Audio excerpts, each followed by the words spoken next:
Olá pessoal, chegando com mais uma edição do nosso Pod Saúde Pi. É um prazer trazer novos temas aqui para essa nossa audiência do nosso canal, também disponível nas nossas plataformas, tá bom? Lá no Spotify e também no Deezer.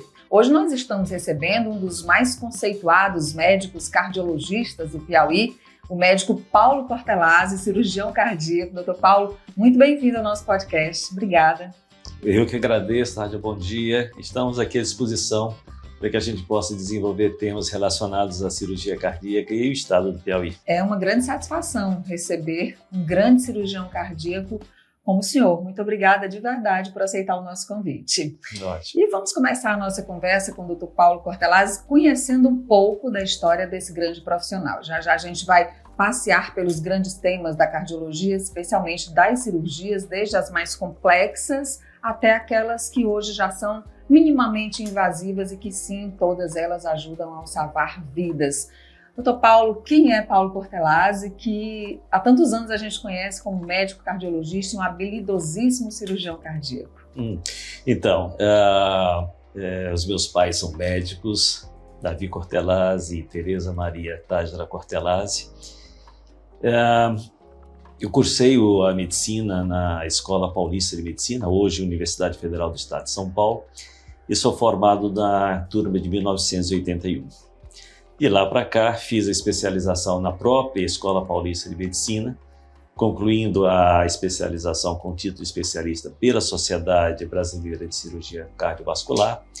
E iniciamos nossos trabalhos com cirurgia cardíaca no estado do Piauí no ano de 1985. E a partir daí até hoje nós estamos trabalhando com cirurgia cardíaca. Inicialmente o nosso trabalho foi realizado no Hospital Santa Maria e a partir do ano de 1999 nós começamos uma nova fase operando no Hospital São Paulo. O senhor lembra da primeira cirurgia que fez? Onde foi? Qual era o problema cardíaco do paciente? Lembro, sim. A primeira cirurgia cardíaca que nós realizamos aqui em Teresina, que eu realizei aqui em Teresina, foi no ano de 1985, em janeiro de 85, mais precisamente no dia 13 de janeiro de 85. E foi uma criança que tinha uma cardiopatia relativamente simples para aquela ocasião, que era um canal arterial persistente, e a cirurgia feita foi a ligadura desse canal arterial. Em seguida, acho que no dia seguinte, nós fizemos uma outra cirurgia de válvula, já essa com o peito aberto e a parada do coração através da circulação extracorpórea. E a partir daí, viemos operando diuturnamente e hoje nós fazemos uma média de 2 cirurgias cardíacas por dia. Bom, vamos começar a entrar então nessas várias possibilidades da cirurgia cardíaca. Começando com aquelas que ainda são mais complexas, que são mais invasivas, as chamadas cirurgias de peito aberto. Quando o paciente é preciso que ele seja submetido a uma cirurgia desse porte, Paulo? Quando a gente fala de cirurgia cardíaca, Nádia, é interessante que a gente coloque os 5 grandes grupos de patologias que requerem tratamento cirúrgico. Depois eu vou entrar em detalhes sobre cada uma delas, mas os 5 grandes grupos são as doenças coronarianas, são aquelas doenças que levam ao infarto, as doenças valvulares, as cardiopatias congênitas, as arritmias e as doenças da aorta. Para o leigo, para aquele que não vai nos assistir, aquele que tem interesse em conhecer um pouquinho da dinâmica da cirurgia cardíaca, a gente pode caracterizar esses 5 grandes grupos de patologias que requerem tratamento cirúrgico. Ponte de safena. Então, vamos começar. É uma grande cirurgia. Exatamente. Isso aí faz parte dos grupos das doenças coronarianas. O que é uma artéria coronária? A artéria coronária é aquela artéria que leva oxigênio para o músculo do coração. Existem várias artérias que caminham pela superfície do coração, levando o sangue. Quando essas artérias apresentam algum tipo de placa de gordura que leva à obstrução, então a quantidade de oxigênio ofertado ao músculo do coração se torna insuficiente e o paciente tem a angina. Angina é aquela dor precordial, dor no peito, decorrente da falta de oxigênio no músculo cardíaco. Essa doença coronariana é que leva à necessidade de se fazer algum tratamento que se chama revascularização e que A cirurgia de ponte de safena, como ela é conhecida, é uma das formas de fazer a revascularização do músculo do coração. A cirurgia de ponte de safena ficou muito conhecida, né? Eu acho que uma das cirurgias cardíacas mais divulgadas, até porque eu imagino que esse tipo de problema, né, que é a formação das placas de gordura diminuindo aí a oxigenação ofertada pelo coração, é um problema muito comum, né? A gente tem, inclusive, um altíssimo número de brasileiros que já se descobrem com esse problema numa fase muito avançada. Então, a cirurgia de ponte de safena realmente ficou muito conhecida. Ela evoluiu ao longo desse tempo, doutor Paulo? Isso é muito importante, caracterizar a doença. Sim. A doença é essa que você falou, é a placa de ateroma, é a placa que obstrui a artéria. Como é que se identifica isso? Além da gordura, só para a gente, tem calcificação que leva a isso também? É porque a gordura, ela vai se calcificando. Então você tem aquelas placas moles, que ainda são aquela gordura um pouco menos calcificada, e tem as placas duras, que você vê o trajeto, inclusive, da coronária, toda ela calcificada. Mas o importante disso aqui, para que a gente possa chegar ao tratamento, você precisa chegar ao diagnóstico. Então, se nós estamos falando de doença coronariana, existe uma série de exames que são feitos para se chegar ao diagnóstico e, posteriormente, se propor o tratamento. Como é que se chega ao diagnóstico de doença coronariana? Primeira coisa, o paciente tem que ter o sintoma e normalmente o sintoma é dor. Com o sintoma de dor, o cardiologista habituado a esse tipo de queixa do seu consultório, parte para alguns exames menos invasivos, onde pode ser detectado a falha da irrigação do músculo do coração e a partir daí ele encaminha para outros exames mais diferenciados e que a tecnologia hoje vem aumentando significativamente, desde a angiotomografia das artérias coronárias, que mostra o desenho das artérias, até o cateterismo.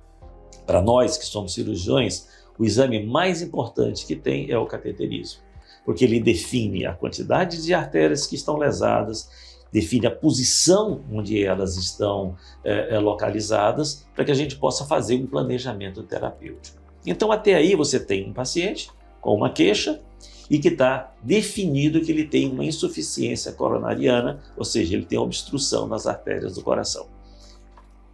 Como se chama o processo de, entre aspas, desobstrução dessas artérias? Chama-se revascularização. E você tem dois tipos de revascularização.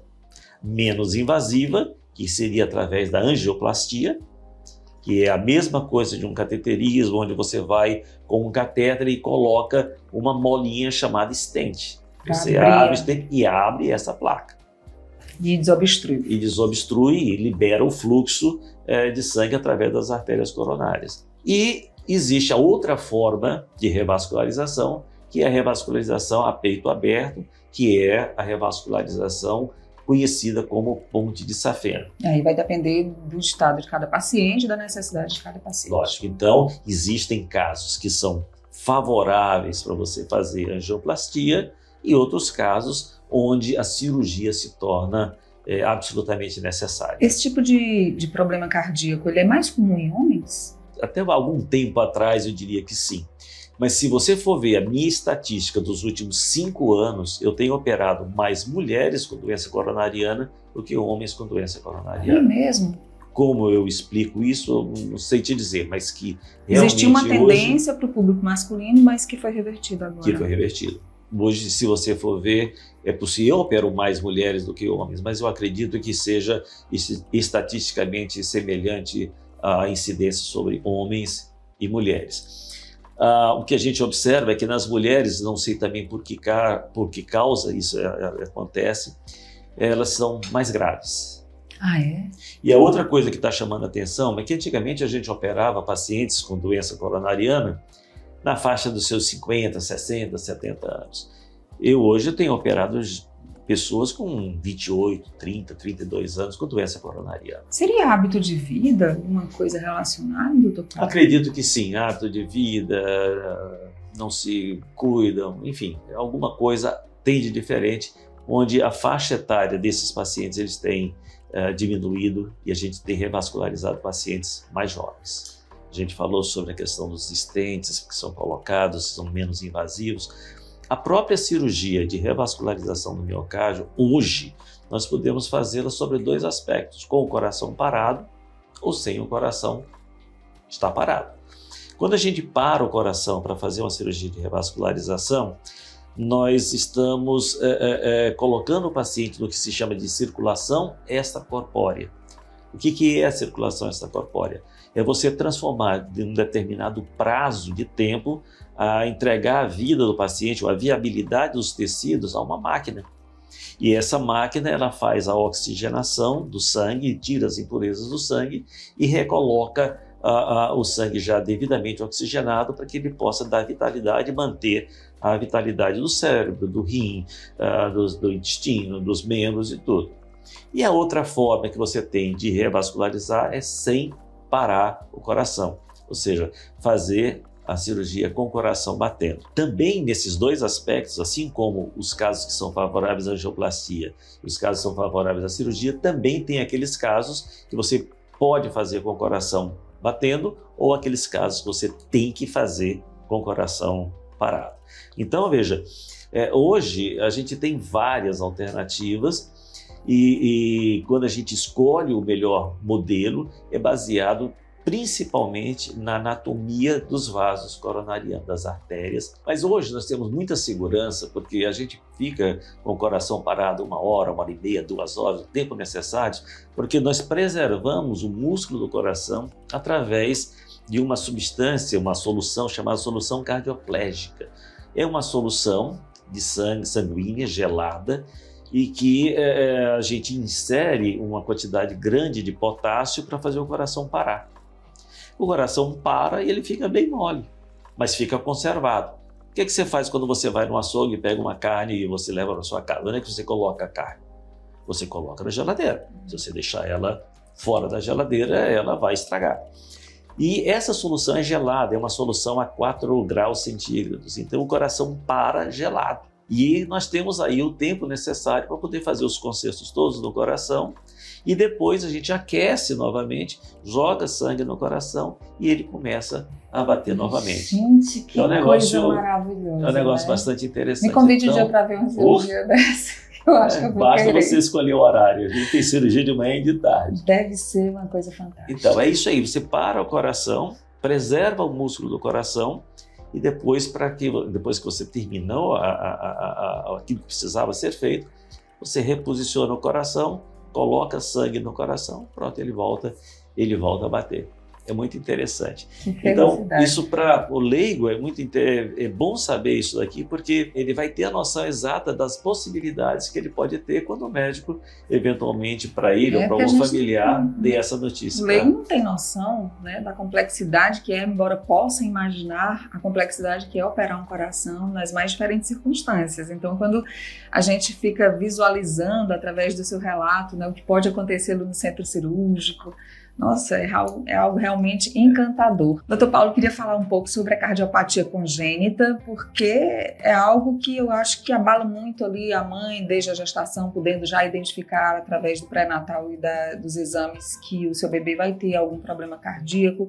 E existem muitas patologias, né, de cardiopatia congênita, aquelas mais graves, algumas que podem ser operadas depois que o bebê nascer e esperar mais um pouco. Então, eu queria que o senhor trouxesse para a gente as informações de como o Piauí, o Hospital São Paulo, está inserido nesse contexto das cirurgias de cardiopatia congênita.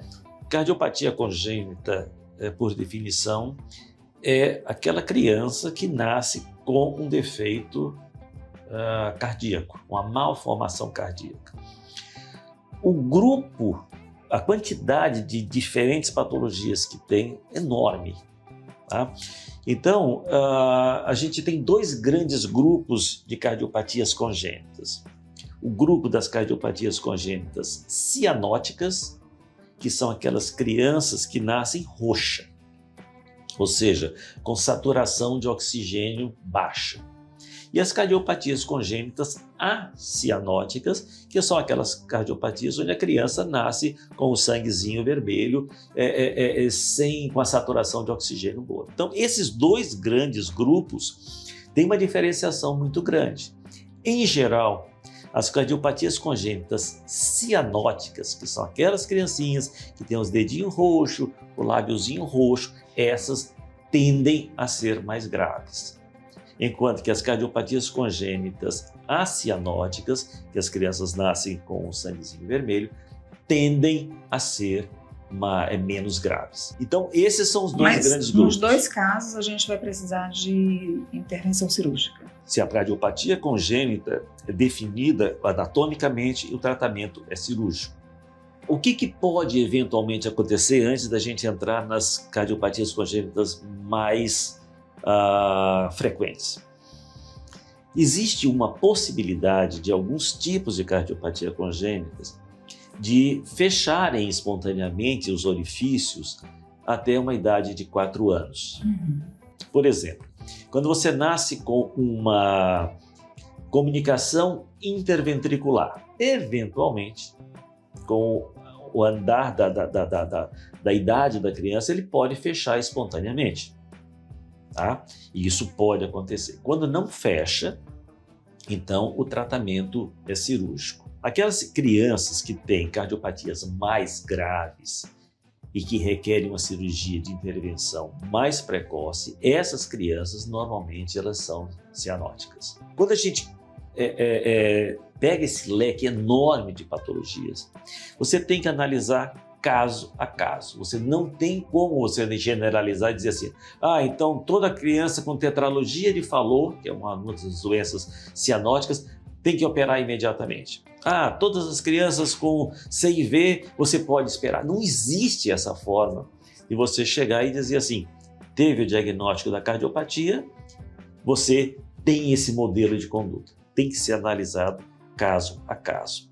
É por isso que é importante o posicionamento do cardiopediatra nesse contexto. No momento em que você passa para a família a informação, você gera um caos mental extremamente importante e severo.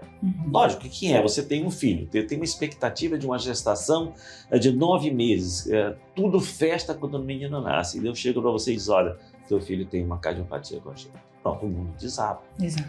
Então, e cria logo a ansiedade, preciso operar o mais urgente, eu quero que opere logo, eu fico com medo de operar. Esse é o problema. Mas aí é uma das fases do problema. Por isso é que tem que se ter muita, mas extrema consciência sobre a forma como você vai se dirigir à família para não gerar ansiedade e expectativas que não vão se concretizar. Então, isso daí é muito importante, essa abordagem.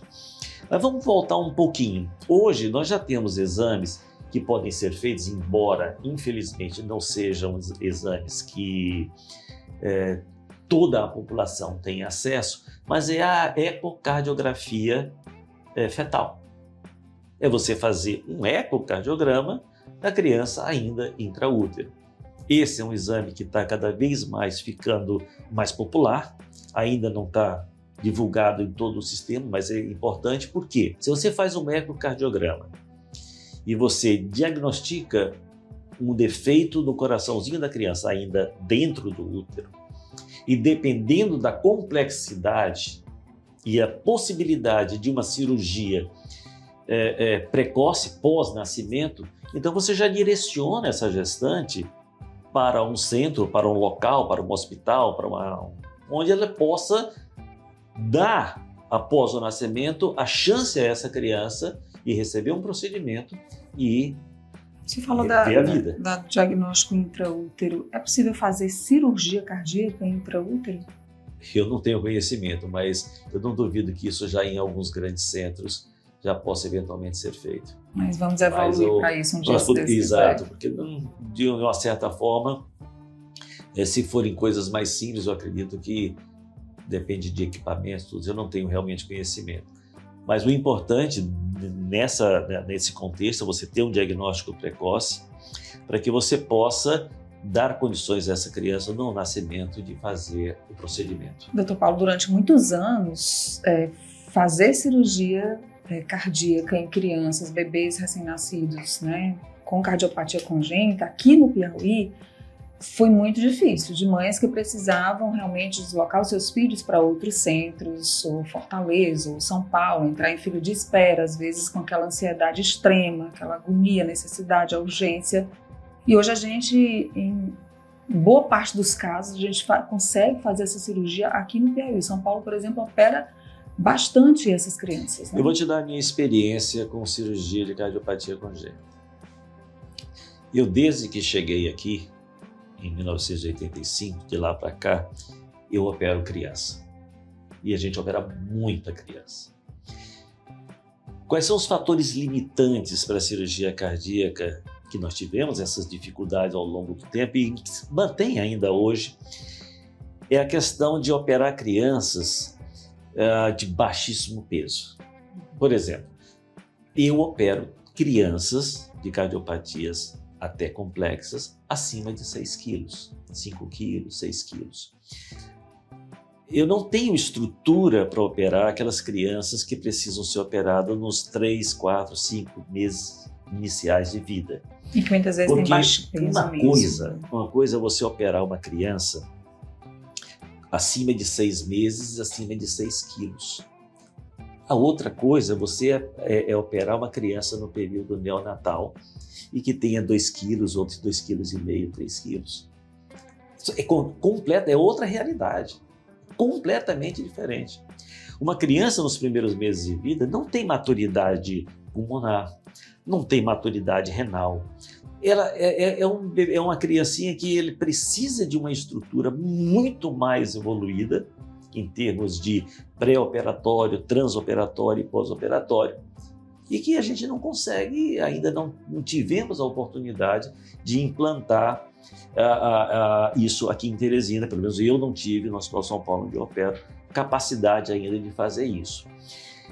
A sorte, ou menos mal, porque a quantidade de crianças que precisam, que tem esse modelo de doença, que precisa dessa intervenção, é a minoria.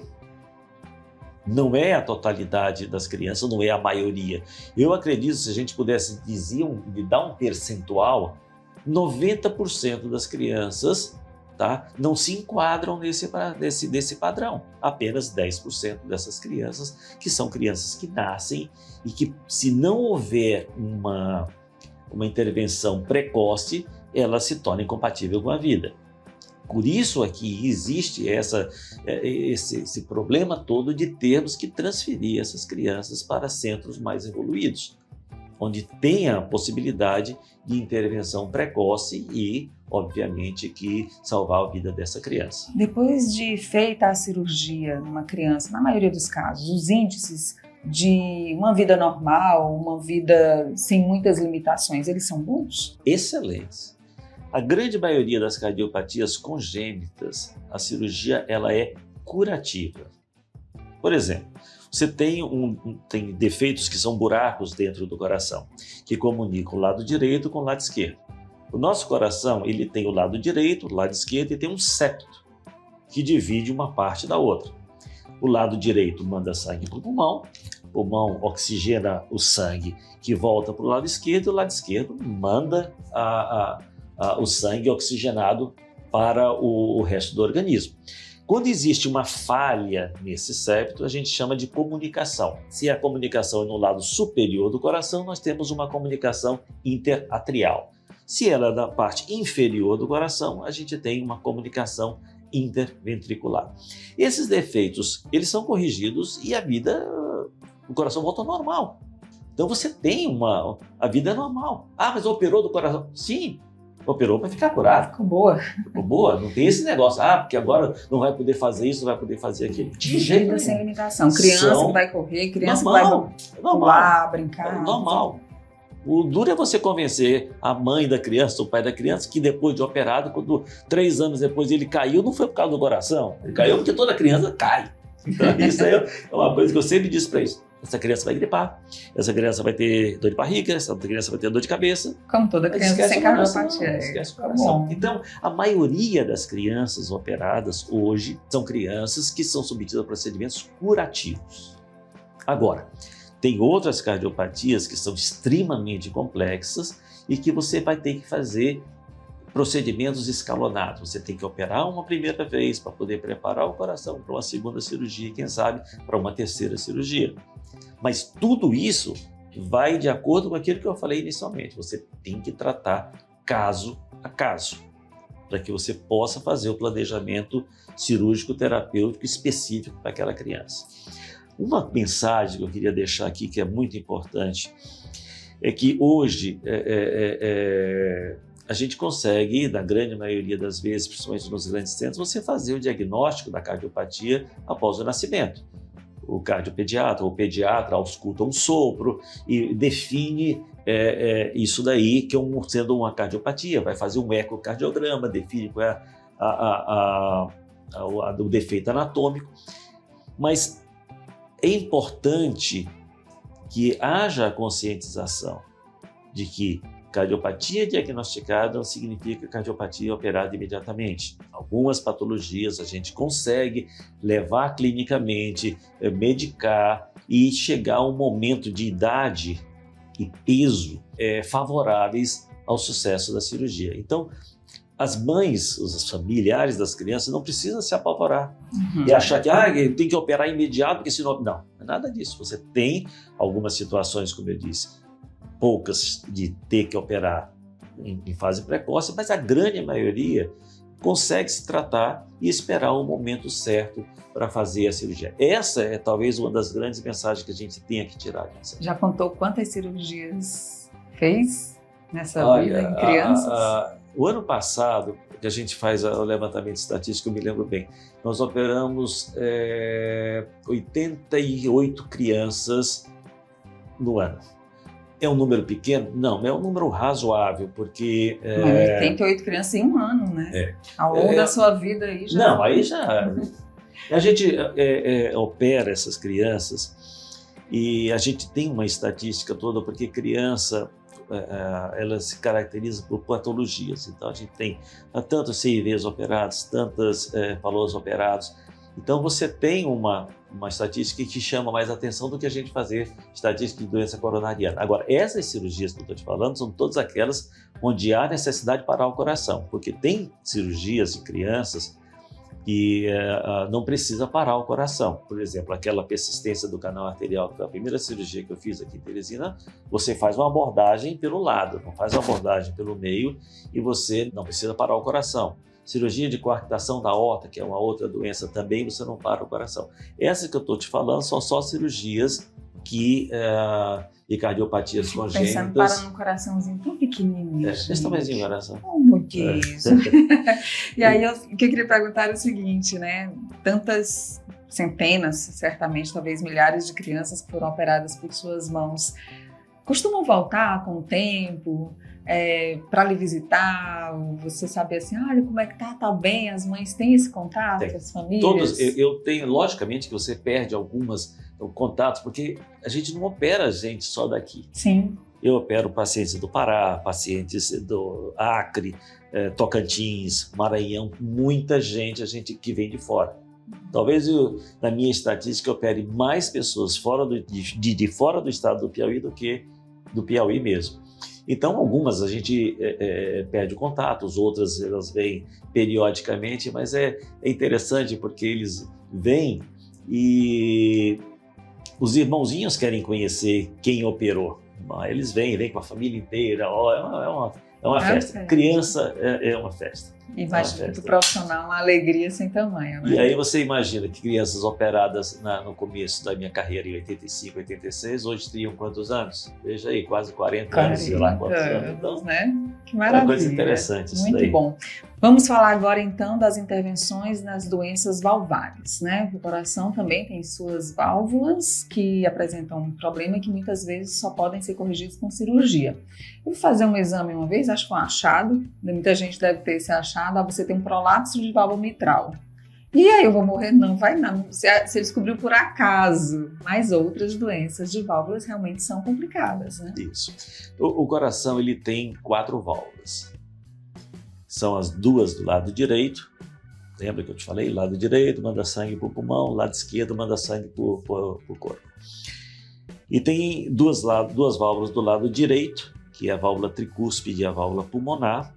E você tem 2 válvulas do lado esquerdo, que é a válvula mitral e a válvula aórtica.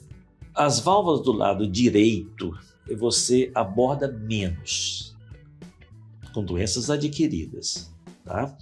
e você intervém mais nas válvulas do lado esquerdo, que são sistemas de alta pressão.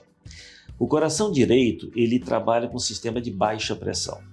O coração esquerdo, que é o lado esquerdo do coração, trabalha com o sistema de alta pressão. Então, a repercussão pela doença da válvula do lado esquerdo, que é a mitral e a aórtica, elas precisam de intervenção porque a repercussão hemodinâmica, a repercussão sobre o organismo é maior. E falando de válvula, eu tenho que voltar um pouquinho na cardiopatia congênita e dizer que existem crianças que têm doenças valvares de nascença, que é de etiologia congênita, lógico, nasceu com ela, que é diferente dessa que nós vamos falar agora. A doença de válvula de criança recém-nascida ou criança que nasce com defeito são doenças congênitas, tá? Essas que nós vamos falar agora são doenças adquiridas. E essas doenças adquiridas, quais são as principais, qual é a principal causa no nosso meio? A doença reumática, a febre reumática. A febre reumática, ela atinge as válvulas do lado esquerdo do coração, provocando fechamento dessas válvulas, que é o processo inflamatório que ela fecha, dilatação dessas válvulas. Então você tem a estenose ou insuficiência mitral, estenose é fechamento, insuficiência é dilatação, e estenose e insuficiência aórticas, que são doenças adquiridas e onde no nosso meio o maior que tem é a doença reumática. Existem outras causas, existe a endocardite, que é a infecção da válvula que rompe a válvula, existe a doença degenerativa das válvulas. Então, tem um leque grande de patologias adquiridas que vão levar a doença nessas duas válvulas, principalmente, que são doenças adquiridas. Então, você tem que intervir nessas duas válvulas. A válvula aórtica é uma válvula de difícil manuseio para conserto, porque ela é sistema de alta pressão e, às vezes, você não tem uma anatomia favorável que possa permitir uma reconstrução dessa válvula. Aí tem que trocar. A válvula mitral, ela é mais factível, existem mais técnicas para você preservá-la. Quando a doença tem uma anatomia boa, você consegue preservar. Ou você abrindo, quando ela é fechada você abre, ou quando ela é aberta você trabalha de tal forma que não haja refluxo e nem haja impedimento de passagem do sangue. Então, isso também depende do caso. Quando você tem que trocar a válvula, você tem que saber qual é o substituto valvar que você vai colocar. Existem dois tipos de substitutos valvares. Esse que você pega na prateleira e coloca no coração. São as válvulas biológicas e as válvulas mecânicas. O que é que diferencia uma válvula biológica de uma válvula mecânica? A válvula biológica ela é feita de um tecido biológico, que é a válvula aórtica de porco, montada num suporte, ou o pericárdio do boi, montado também num suporte. Então você tem essa válvula biológica. Qual é o problema dessa válvula biológica?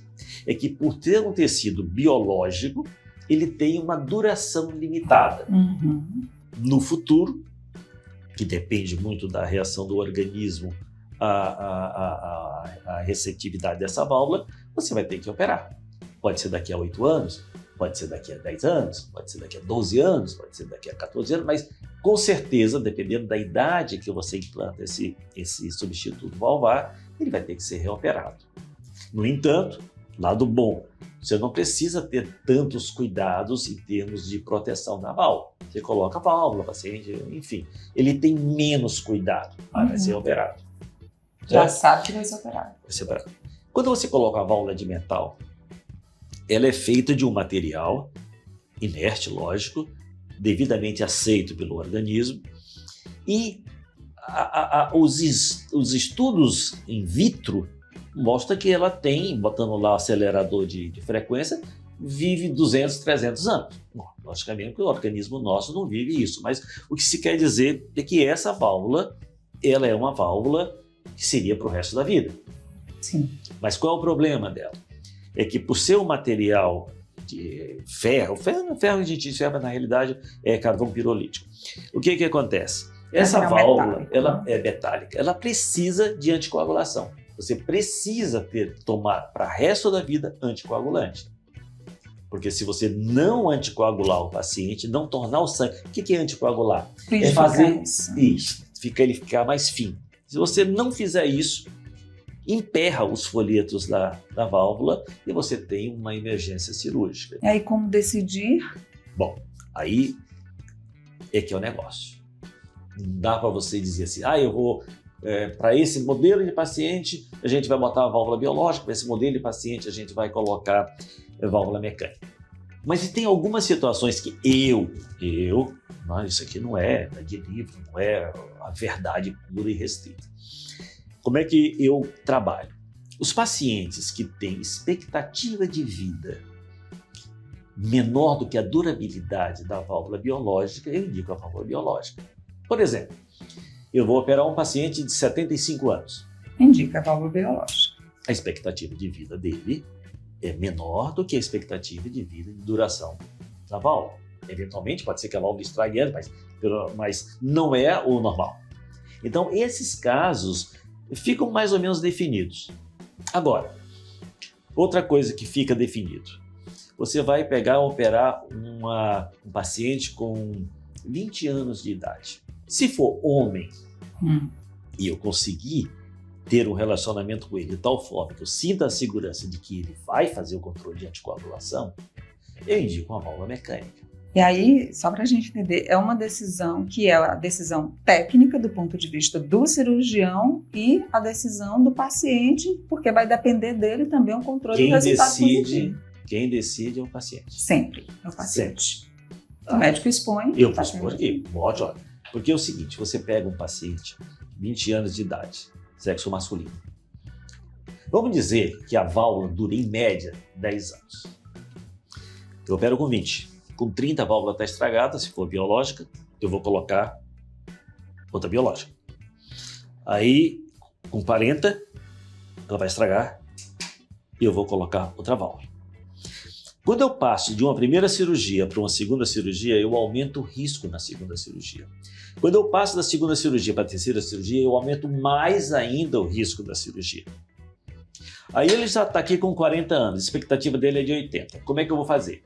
Aí eu chego, olha, aqui é o seguinte, tá tão difícil que eu não posso mais fazer nada, eu vou ter que botar uma de metal. Você vai operar de tantos em tantos aí anos. Não dá mais, porque eu vou ter que colocar uma de metal, porque agora não dá mais. É muito difícil entrar num coração já mexido. Aí com 40 anos eu boto uma de metal. Se com 40 anos eu boto uma de metal, por que eu não botei com 20? Esse é um raciocínio, entendeu? Então, tudo isso depende dessa situação. Agora, é diferente uma mulher. 20 anos, mulher, precisa trocar a válvula. Mas eu quero ter filhos, quero constituir família. Aí a anticoagulação já vai ser... Já é um problema. Então, tudo bem. Então você coloca a válvula biológica, daí você tem tanto tempo para você se organizar, você ter a sua vida e constituir a sua família, para, na reoperação, a gente novamente discutir e ver se você vai querer uma válvula mecânica ou se você vai querer uma válvula E é mais comum pacientes homens ou pacientes mulheres nesses problemas? Não tem interferência de gênero, de sexo, não, né? O que tem diferença agora, aí sim, é quando é criança. A válvula biológica, se ela em média no adulto, ela demora 10, 8, 10, 12 anos, em criança ela não demora mais do que 3, 4, ela calcifica. Então esse é o grande dilema. Quando você não consegue consertar uma válvula de uma criança, você precisa trocar. E você sabe que se você botar uma válvula biológica, ela vai calcificar em pouco espaço de tempo. Para você controlar uma criança não é fácil. Então esses são dilemas que a gente tem no dia a dia, mas sempre, sempre, sempre o que você tem que fazer é oferecer conhecimento para a família, para que você possa compartilhar com eles a decisão. Tem aí duas coisas importantes, que é o conhecimento e a experiência. O Paulo, que é um cirurgião que está aí mexendo nos corações há 40 anos quase, né? Ele mexe no coração como o Nelson mexe aqui nas câmeras, né? Então é a mesma habilidade. E existem algumas arritmias que são até curáveis, por exemplo, com a ablação. A ablação é um tipo de procedimento cirúrgico que oferece a possibilidade de cura para algum tipo de arritmia. Não é a área que eu atuo. Eu não trabalho na área de arritmia, mas faz parte dos procedimentos dos cirurgiões cardiovasculares. Basicamente, para que a gente possa entender, tentando minimizar a complexidade, existem dois tipos de arritmia. Aquelas que são taquiarritmias, ou seja, aquelas arritmias que fazem com que o coração acelere, e existem as bradiarritmias, que é aquelas que os corações passam a bater numa frequência muito baixa. Olha, aí você é taquicárdico ou bradicárdico? Exato. Então, eu estou tentando simplificar, lógico. Se você coloca aqui sentado um arritmologista, ele vai te dizer N possibilidades que tem de arritmia, mas para que o público entenda, existem esses dois tipos de arritmia em termos de tratamento. Como é que você faz com aquelas arritmias que têm baixa frequência cardíaca? O paciente está caminhando, chega no teu consultório, olha, eu tive 3 síncopes, eu desmaiei 3 vezes. Mas o desmaio tá bom, você vai lá, o pulso dele está 30. Você faz um holter nele, tem lá o coração fica sem bater durante 3 segundos, 4 segundos. Para essas cardiopatias, onde o coração fica lento, o tratamento é o implante do marca-passo. Então você ajusta o marca-passo, tá? De tal forma que você recupera a frequência do coração. E hoje em dia a tecnologia está tão fantástica que você tem vários tipos de marca-passo. O marca-passo é inteligente. Ele, quando você implanta, se eventualmente o coração bater sem necessidade do marca-passo, ele desliga. Agora, ele espera. Você não bateu, ele faz o coração bater. Então, esse é o mecanismo do marca-passo. Né? É uma grande invenção do marca-passo. Então, o marca-passo é uma coisa que salva vidas. E, sem dúvida nenhuma, foi uma das grandes coisas que, dentro da cirurgia cardíaca, a gente pôde observar a evolução. E eles são cada vez melhores do ponto de vista tecnológico e menores do ponto de vista do tamanho. Quando eu comecei cirurgia cardíaca, o marca-passo era uma bolacha desse tamanho, alto assim, que parecia... Às vezes ficava evidente aqui, ainda Eu estou te dizendo que era uma bolacha assim, grande, um negócio grande, porque eu tenho o que a minha avó, em 1970 e poucos, usou. E agora não, agora é uma pastilhazinha assim, bem pequenininho, perfil baixo, que fica normalmente aqui debaixo no subcutâneo. E é uma bateria, e essa bateria, eventualmente, com o passar do tempo, ela tem os desgastes. Você faz a medição, verifica quanto tempo de sobrevida ela tem, você vai lá e troca a bateria como se você estivesse trocando a pilha de um rádio. Tira, põe, acabou. 5 minutos você resolve o problema. E tem aquelas arritmias onde a frequência do coração fica alta, que são as taquiarritmias. É mais comum o paciente identificar por si a taquicardia ou a arritmia mais acelerada do que a bradicardia? É mais fácil. É mais comum porque você vê a palpitação. Para não confundir também com, às vezes, taquicardia por ansiedade, alguma coisa emocional, muita gente acaba confundindo. No caso das bradiarritmias, o sintoma do paciente é a síncope. Sim, desmaio, né? Um cansaço maior. E na taquiarritmia, não, você sente, o coração vai sair pela boca. Bom, para esses casos, aí sim, o arritmologista, ele faz um estudo eletrofisiológico para identificar onde está essa via anômala, para poder fazer procedimentos de queimar os feixes lá e que seria a ablação. Sim. E recuperar o paciente para um ritmo normal. Existe uma outra coisa também que eu não tenho muita experiência, que é o cardiodesfibrilador implantável. Tem pacientes que têm arritmias graves, tipo taque ventricular. Taque ventricular é o coração que fica como se fosse fibrilando. Ele não mantém débito, permite que a pessoa tenha vida. Ele fica batendo assim. Você chega chocado no hospital, né? O coração, você vê lá no eletro, é um ataque ventricular. E quando você coloca um cardiodesfibrilador implantável, na realidade você está colocando um aparelho no paciente que identifica isso e dá um choque. E, como se você estivesse dando aquele choque externo. E aí o coração volta a bater novamente. Isso é outra coisa fantástica. Não é eu não atuo nessa área, mas é uma coisa que seria interessante deixar a população ciente, né, de que realmente tem isso. Agora a gente vai para o último grande grupo das cirurgias cardíacas, que é a cirurgia da aorta. Essa cirurgia da aorta aí é cirurgia para gente grande, porque é o seguinte, o que é a aorta? A aorta é o vaso que sai do coração e que distribui todo o sangue para o organismo. Então, como nós tínhamos falado, tem o lado direito, o lado esquerdo. Do lado esquerdo sai a aorta. O coração bombeia, faz aquele contração, todo o sangue entra na aorta. E a aorta distribui, vai vasos para o cérebro, para o braço, para a perna, para os rins, para o intestino e para as pernas. Essa é a aorta. A aorta começa na saída do coração, lado esquerdo do coração, e vai até aqui embaixo da virilha, onde ela se bifurca para a perna direita e para a perna esquerda. A área de atuação do cirurgião cardiovascular é só a aorta, que vai até o diafragma, que é esse músculo que separa o abdômen do tórax. A gente só mexe aqui nessa área. O restante é de área de atuação do cirurgião vascular. Então, a doença da aorta é uma doença, para nós, do cirurgião cardiovascular, doença grave. Quais são as doenças mais comuns? É o aneurisma de aorta. Esse aneurisma de aorta, ele pode estar roto ou ele pode não estar roto, só ter a dilatação. Quando ele rompe, é uma emergência cardiológica.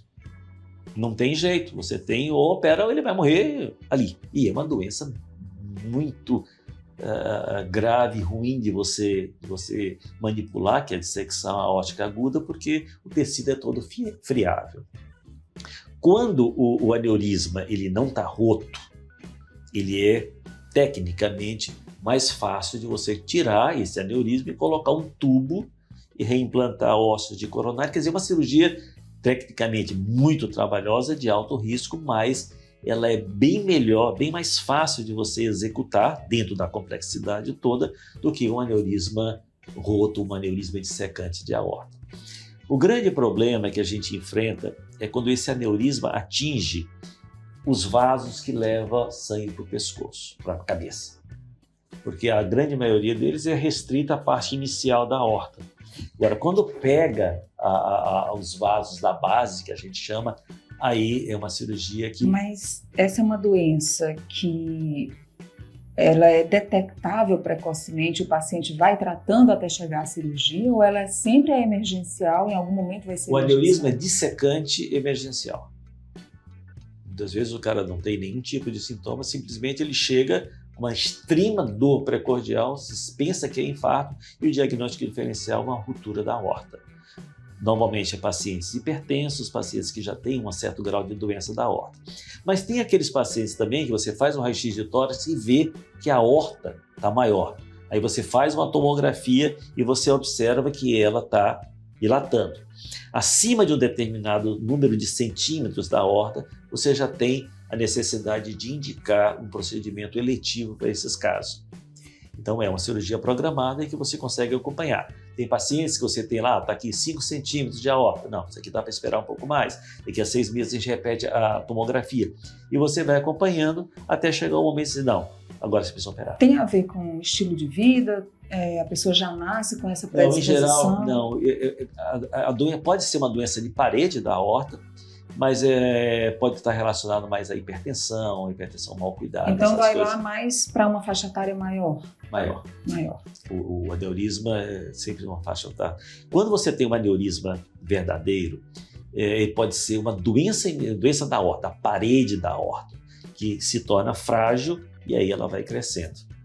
E aí você vai acompanhar para chegar à cirurgia no momento oportuno. Agora, dissecção, fuja. Dissecção é pesado. É pesado. É para grande, gente e grande. De altíssima mortalidade. Pois olha, gente, hoje o Dr. Paulo Cortellazzi nos levou aqui para essa vivência. Eu acho que a gente aqui, através dessa conversa, mergulhou no ambiente da cirurgia cardíaca, né, das grandes e importantes cirurgias, de tantas vidas que estão sendo salvas pelas mãos habilidosas de grandes profissionais como o Dr. Paulo Cortellazzi. que é filho ele falou no começo, né, de 2 médicos, e o Dr. Davi Cortelazzi foi quem fundou o Hospital São Paulo.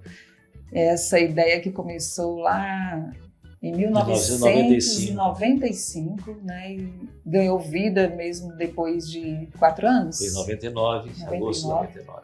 E tá aí o Hospital São Paulo como essa grande referência, e tendo o Dr. Paulo à frente das cirurgias cardíacas. Eu queria parabenizar pela família Cortelazzi por esse pioneirismo também em muitas áreas da nossa medicina. Eu que te agradeço, né, a oportunidade da gente ter viajado um pouquinho. Foi boa essa viagem. No âmbito da cirurgia cardíaca.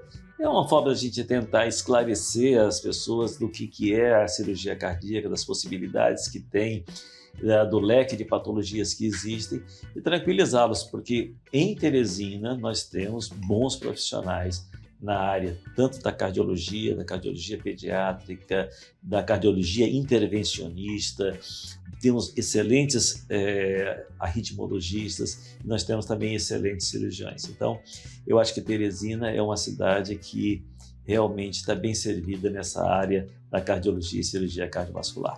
Então, mais uma vez, eu gostaria de agradecer, espero que as pessoas que vão presenciar essa nossa conversa também gostem e isso tenha sido, que seja uma contribuição. Com certeza. Para que eles possam cuidar da sua saúde e, se precisar, saber a quem procurar. É verdade. É aquela coisa, a gente espera não precisar, mas se precisar, já sabe onde contar. Doutor Paulo, muito obrigada mesmo, tá bom? Obrigado. Até uma próxima. Deus quiser. Muito sucesso mais aí na sua carreira. Eu que agradeço a vocês todos aqui. A gente vai terminando o nosso Pod Saúde PI, hoje falando sobre as cirurgias cardíacas com o médico Paulo Cortelazzi, e a gente se encontra no próximo Pod Saúde. Até lá!